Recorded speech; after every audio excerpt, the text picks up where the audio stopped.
Swali yangu siku ya leo Mr. President, nikiwa nimesimama kwa hii congregation, nauliza aje. Mimi mtu akona 46 mama mboga, sijapata kazi kwa vijana, sijabenefiti kwa pesa ya uzee, sijaenda majuu, niko wapi kwa hii kazi?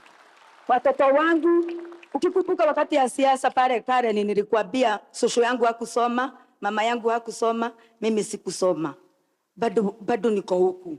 Mr. President, najifunia kuwa kwa hii serikali. Na nakupenda sana kama president wangu, mwenye nilipiga magoti sana nikaombea.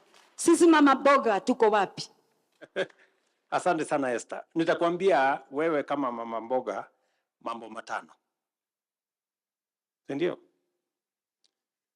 Kwa sababu wewe uko na mtoto. Ndio? Si uko na watoto? Umebarikiwa na Mungu uko na watoto. So kama wewe hujapata kazi, ujipange ndio mtoto wako tupangane na yeye apate kazi. Si namna hiyo? Mtu wako hapo utapangana na yeye ako hapo. That is number 1. Number 2, unajua tulikubaliana ya kwamba mama mboga pia atafanya kazi mahali kuna heshima.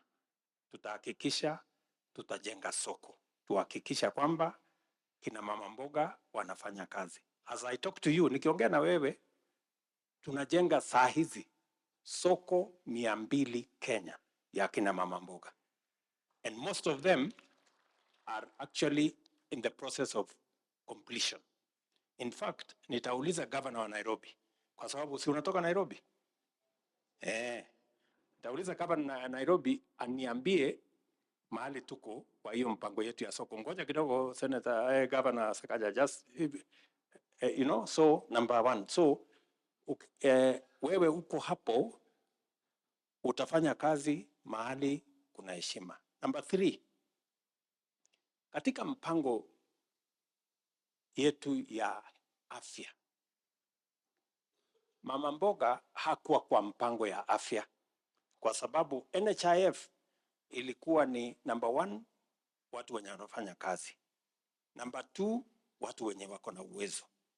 Lakini sasa kwa hii mpango ambayo tuko nayo ya Taifa Care, wewe Esther, sasa uko na nafasi ya kuwa na bima ya afya as a person. Hii Taifa Care ina recognize mama mboga, na kwamba wewe pia sasa utakuwa na nafasi ya kuwa na bima ya afya. Utaenda hospitali, mtoto wako atatibiwa na hakuna malipo yoyote utalipa. Hiyo ni number 3. Sawa sawa? Number 4. Najaribu kupanga mahali huko kwa hii mpango hii. Number 4. Pale katika mpango ya housing, kwa sababu umeniambia mahali unaishi, si ndio? Pale kwa muda mrefu nyumba haina maji, nyumba haina choo, hakuna stima, hakuna barabara. Katika mpango yetu ya affordable housing, na umesikia ule jamaa wa affordable housing aliongea hapa. Did somebody speak about affordable housing here? No, we're going to talk about it. I know there is somebody from affordable housing. Sasa wewe kama mama mboga uko na nafasi ukijiandikisha kwa boma yangu.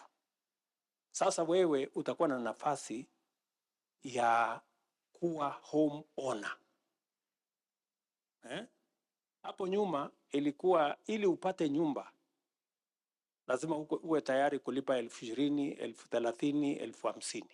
Lakini kwa hii Nairobi sasa utapata nafasi ya kuwa mwenye nyumba na kati ya shilingi 3,000 ama shilingi 5,000 yenye utalipa kila mwezi under our affordable housing program. Kwa sababu tumesema we want to make home ownership dignify. our people with home ownership. Now, mama mboga kama wewe anaweza kuwa na nyumba yake, sio ya kukodesha, nyumba yake ambaye ataishi na iwe yake kwa kulipa pesa kidogo. So these are some of the things we are doing to make sure that we cover everybody. Yeah. So those are among the things I can tell you as we go forward. My name is Felix Chege. I run a company called Real Sources Africa. First, I'd start by commending your efforts on making the African Free Container Trade Area work. I have been one of the beneficiaries of it. Being a beneficiary means that we got appointed by the AFCFTA Secretariat as a trading company on behalf of Kenya. And what we've been doing is that we've been supporting aggregation exercises for export. As late as a few weeks ago, we launched a Trade Connect initiative, an initiative that looks at shipping 1,000 containers over a period of 12 months to 5 African countries. And we've seen a lot of support from financial institutions in structuring of trade finance elements or instruments that are meant to promote inter-Africa trade in terms of aggregation. And at the same time, we've been able to do market development campaigns to be able to promote African or Kenyan manufactured products across the continent. Our main ask is investment more in market development campaigns. We have a lot of African countries that don't know what we actually manufacture as a country. And we've realized that this information is really important when it comes to providing an alternative of the products that we can ship to the export market within the African context. Other than that is using the products themselves as a collateral for transactions. We've been able to work around an aspect of how can we get our manufacturers to use the products that they manufacture as a collateral when going to the export market. We're looking at, or our ask could be, how can we use the credit guarantee scheme that you have already initiated to convert it to be an export guarantee line that can be used by our manufacturers to be able to guarantee them payments after they ship their products. Other than that, I thank you for really looking into the protocol on youth and women in trade. And we've leveraged on that to be able to access a lot in terms of just opening doors at the Secretariat. I'm a 27-year-old, and I'm privileged to be among the people who represent this country at the Secretariat. Thank you very much, Mr. It's so well that you've given me some homework to do on some aspects. And I will take back the homework and see what we can do better. But congratulations on what you're doing on behalf of many young people in Kenya, taking advantage of the Africa Continental Free Trade Area. It's a market of 1.4 billion people, and Kenya needs to move full speed and take its space and place in that market so that we can better leverage the market infrastructure that exists in the Africa Continental Free Trade Area to benefit our own enterprises and our own people. My name is Peter Ogutu, a student at the Technical University of Kenya. Yes, I have a question to you, Mr. President. Recently, we witnessed a move by the Cabinet Secretary, Dr. Alfred Mutua, where he facilitated the exportation of Kenyan skilled energetic labor to external markets for job opportunities. A good move that we appreciate, but doesn't that move leave the Kenyan economy at a bad place with the deprived skilled labor and or stressed skilled labor that cannot meet its potential?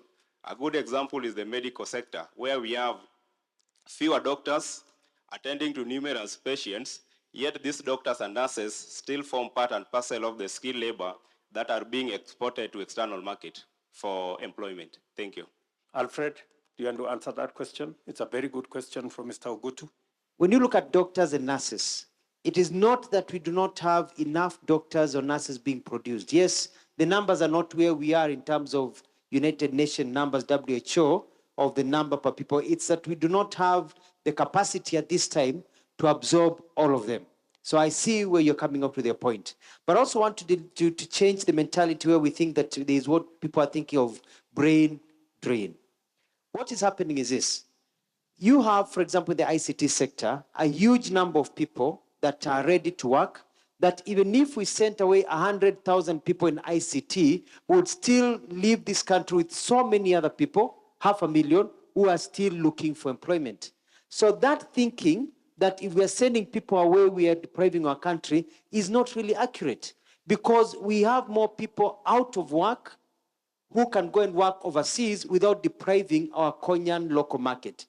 In our labor studies, we have not seen any cry by any industry saying that they are lacking people because people have left the country. We are producing people in TVETs, producing people in the universities, so we have a bulge of employment. If you look at the countries that have really developed very fast, you look at, for example, the example of Singapore, China, Malaysia, Indonesia. What they did, these tiger economies, was to ensure that their people who went and worked overseas came back home. We are calling this labor mobility because when you're going to work, it doesn't mean that you're going forever. You're going to work for 2-3 years and come back. What we have realized is that when you go overseas, you're able to gain skills. When His Excellency was in Germany, we were talking about Kenyans going to work to produce the German vehicles. So you go to Germany as an engineer, you produce the vehicles for 2 to 3 years, then you come back home. What happens? You're bringing back new talent. Kenya is actually getting brain gain. You're bringing new ways of doing things. When you talk to the construction industry, for example, construction industry are now looking for people who have worked overseas. If you are a plumber, if you are a mason, if you are an interior designer and you have worked in Dubai, the big companies working in Kenya want to employ you because your skills are a bit higher than the market, than the population in Kenya that is competing with you for the job market, because you have gained new skills. When you go to the UK as a nurse, you go to the US as a doctor, and you gain new skills in those hospitals that you're working in the US or in Italy and other places. When you come back, you're hot cake because of the brain gain. Our National Social Security Fund has saved in 60 years 320 billion in 60 years, because we have been saving on average 200 shillings per person. And you remember, I had a very serious quarrel about it. Of course, I have since pushed the needle. I discussed with the stakeholders. We managed to negotiate the court cases that were in court, and we finally have a new arrangement. Today, every employee saves 6% of their salary, and every employer adds another 6%. That will eventually be money belonging to the employee. Do you know what has happened? The 320 billion we have saved in 60 years, we are actually going to double that money in 4.5 years.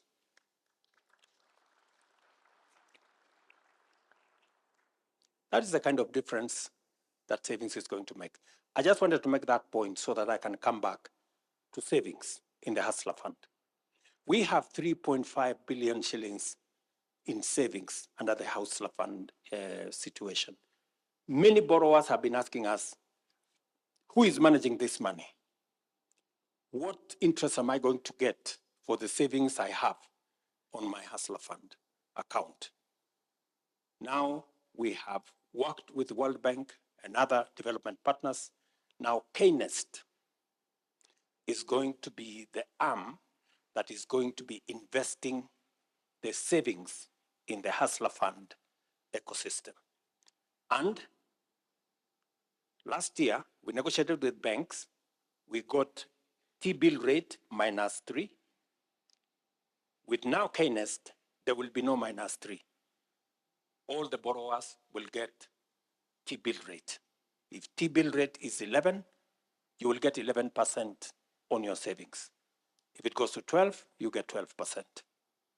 It is also an opportunity for those of you who have little money somewhere in an account where banks are paying you 3%, 4%.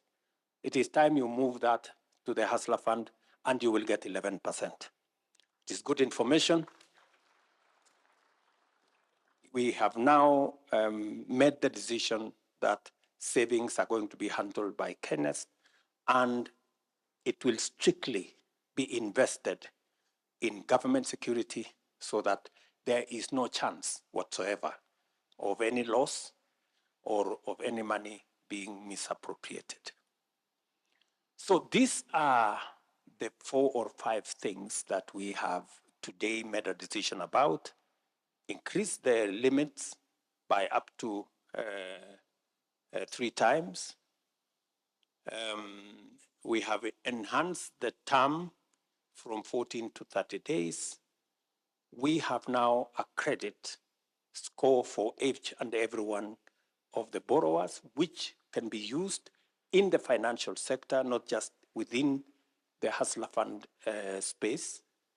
And number 3, we have had a conversation and a decision on savings. Of the 1.5 million people who today will have their credit limits enhanced, the highest being from 50,000 to 150,000, there is another 4 million borrowers who must be listening to me this evening. These 4 million borrowers have maybe an outstanding amount. Maybe they have not paid on time. Maybe they have exceeded, instead of 14 days, they are at 45 days, or they are at 30 days. If they pay, these 4 million borrowers, if they pay their outstanding, the window for them to be moved to the bridge loan, which then doubles or triples their credit limit, exists.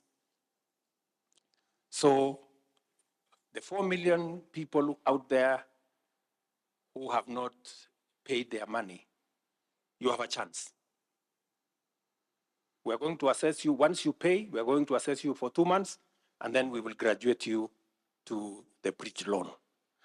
We want many to come on board. As you are aware, the whole Hustler Fund intervention was to remove the penalization, the blacklisting, the condemnation of people, but to give them a chance to improve on their credit rating. And that is what we intend to achieve.